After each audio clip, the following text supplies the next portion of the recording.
राज्यात अनेक big fight आहेत. त्यातली एक बिग फाईट म्हणजे आंबेगावची आणि याच बिग फाईटसाठी उमेदवार आणि मंत्री दिलीप वळसे पाटील हे स्वतः मतदानासाठी निघालेले आहेत. साहेब, काय आव्हान करताय आपण मतदारांना? कारण या बिग फाईटकडे अख्ख्या राज्याचं लक्ष लागलं. मतदारांना मी एवढंच आवाहन करेन की मी गेली 35 वर्ष या मतदारसंघाची, महाराष्ट्राची सेवा केलेली आहे, काम केलेलं आहे. त्या आधारावर मला परत एकदा विधानसभेत निवडून जाण्याची संधी द्यावी आणि मला मतदान करावं.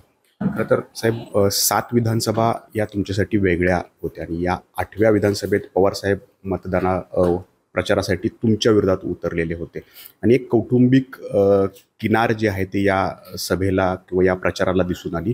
हा अनुभव नेमका कसा होता?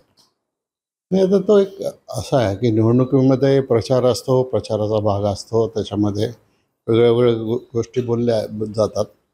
पण सगळ्यात महत्त्वाचं आहे की मतदार करतो आणि मतदार करतो तोच रिझल्ट लागतो. त्यामुळे मतदार निश्चित प्रकारे मला यश देईल अशी माझी खात्री. परंतु साहेब, 7 प्रचार आणि हे 8वा प्रचार हा कायमस्वरूपी लक्षात राहण्यासारखा आहे?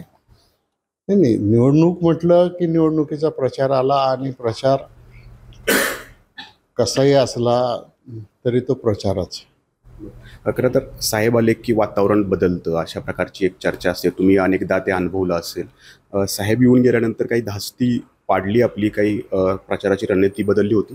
नाही, ते तुम्ही पाहिलं ना की आमची जी सांगता सभा झाली, त्या सांगता सभेला ज्या प्रमाणामध्ये तालुक्यातील जनतेने प्रतिसाद दिला आणि चेअरअप दिला, त्याच्यावरून मला असं वाटतं की धास्ती घ्यायचं काही कारण नाही.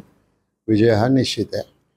विजय हा निश्चित आहे. पवारसाहेब येऊन जरी गेले असले तरी कोणतीही धास्ती मनामध्ये नव्हता, असा विश्वास दिलीप वळसे पाटील यांनी व्यक्त केलेला आहे. नाजिमुल्ला, एबीपी माझा, आंबेगाव, पुणे. एबीपी माझा, उघडा डोळे बघा नीट.